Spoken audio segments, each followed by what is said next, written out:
warahmatullahi wabarakatuh. Halo semuanya, perkenalkan nama saya Julia Fitriani.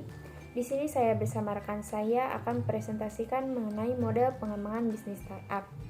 Materi pertama akan disampaikan oleh saya sendiri dan selanjutnya oleh rekan saya Rinda, Torik, dan Vina.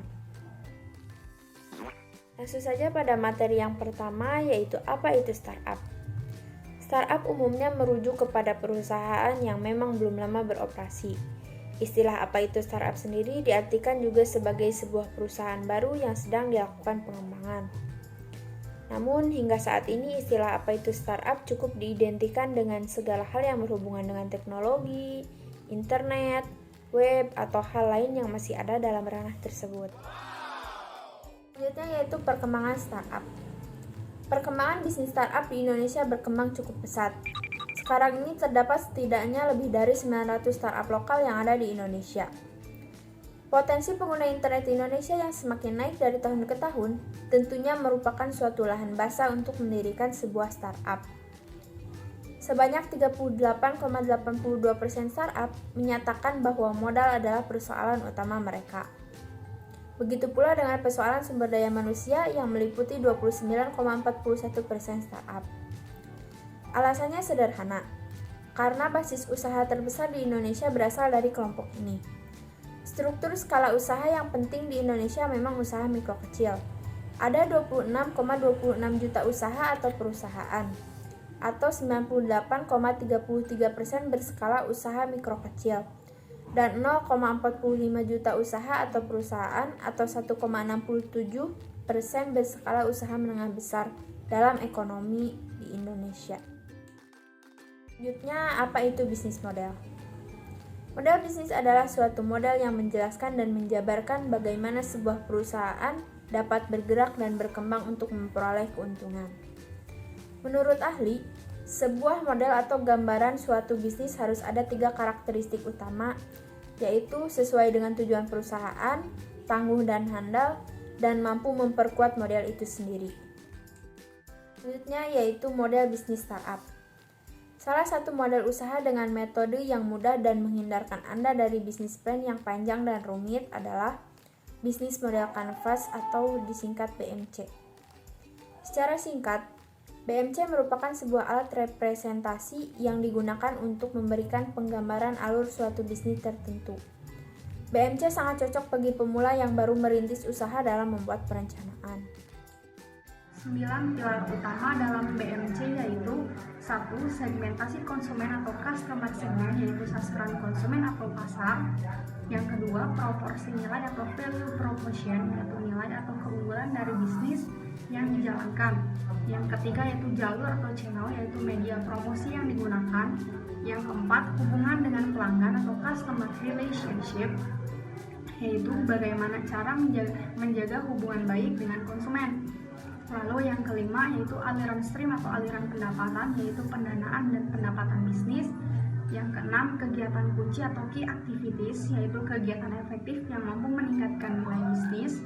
Yang ketujuh, sumber daya utama dari catatan aset perusahaan, mulai dari material produk, sarana, hingga prasarana perusahaan. Lalu yang kedelapan, mitra kunci atau key partnership, yaitu menjalin kemitraan atau kerjasama. Yang kesembilan, struktur pembiayaan atau cost structure, yaitu keterangan secara detail mengenai kebutuhan pendanaan untuk seluruh aktivitas bisnis. Bisnis model pengembangan bisnis di perusahaan startup. Yang pertama yaitu freemium. Model satu ini cukup banyak peminatnya. Sistem kerja yang diadaptasi dalam memberikan pelayanan dasar secara gratis menjadi salah satu usaha mereka. Yang kedua yaitu berlangganan. Model ini umumnya digunakan oleh mereka yang menarik seperti e-book, majalah digital, musik, hingga film. On demand sedang menjadi primadona di tanah air hingga dunia.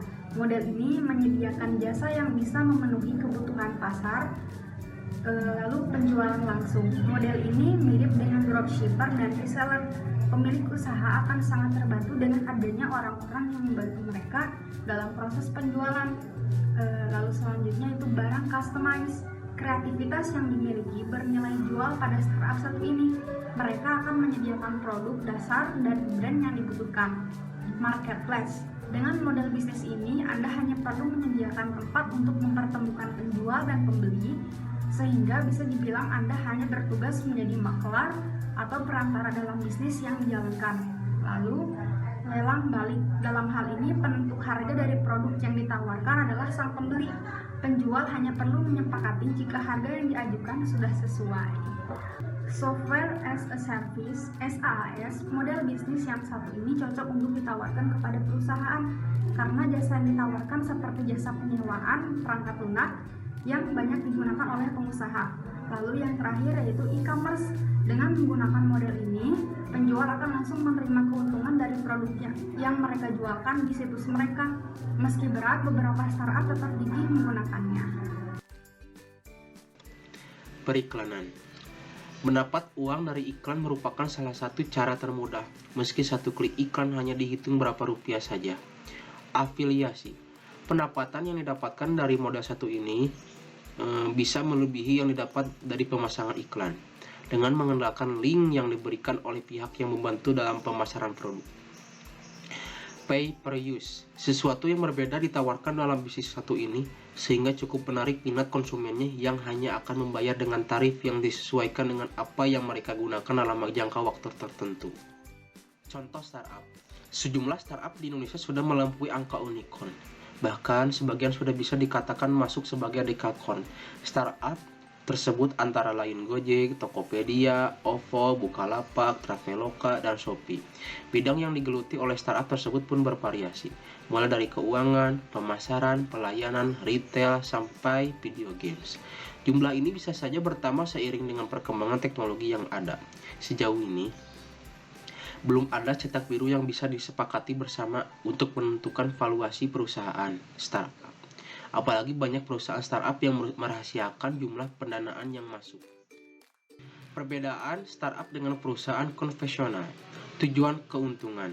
Startup adalah perusahaan yang berisiko tinggi karena cenderung masih menemukan model bisnis yang pas dan terus mencari pasar. Pertumbuhan perusahaan adalah tujuan utama dari startup, meski perusahaan harus terus membakar uang di periode awal. Perusahaan konvensional lazimnya berdiri untuk sesegera mungkin fokus bisa mendapatkan profit. Tujuannya untuk memberikan keuntungan kepada pemiliknya. Pendanaan. Founder startup relatif hanya mengeluarkan dana saat merintis bisnis dengan harapan ada investor yang datang untuk memberikan dana segar. Jika dipercaya investor, startup bisa menerima dana jutaan hingga miliaran dolar. Perusahaan konvensional. Pendanaannya berasal dari satu atau lebih pemilik perusahaan, di mana pendanaan juga bisa berasal dari hasil profit yang diputar kembali. Struktur organisasi. Operasional perusahaan startup cenderung ditentukan sepenuhnya oleh founder atau manajemen perusahaan, sementara investor tak bayar mencampuri bisnis startup. Investor biasanya hanya terlibat pada keputusan-keputusan strategis.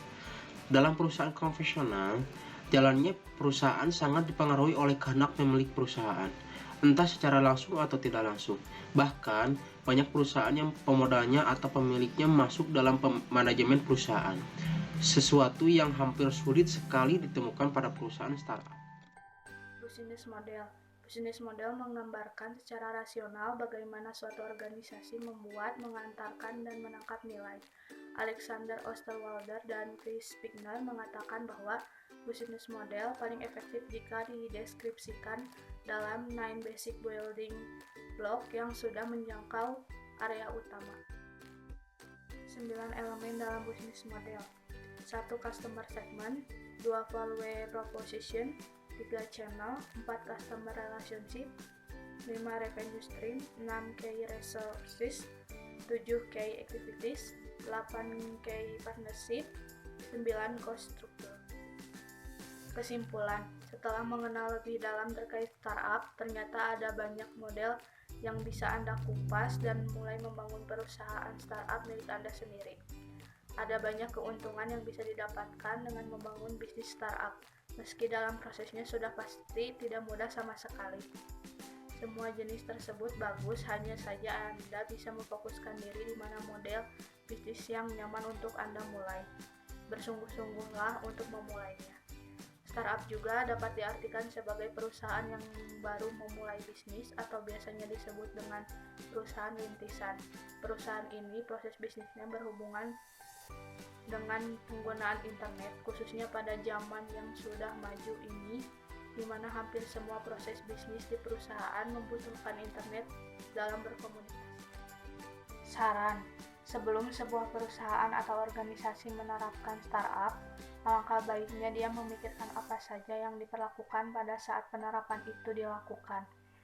Dan begitu juga hambatan yang akan terjadi ketika menerapkan startup tersebut, seperti perusahaan menjadi tidak memiliki tujuan dan visi yang jelas, perusahaan mengejar investor-investor bukan pelanggan, memperkerjakan SDM yang salah, dan lain-lain. Sekian dari kelompok kami, terima kasih. Mohon maaf apabila banyak kekurangan dan kesalahan. Assalamualaikum warahmatullahi wabarakatuh.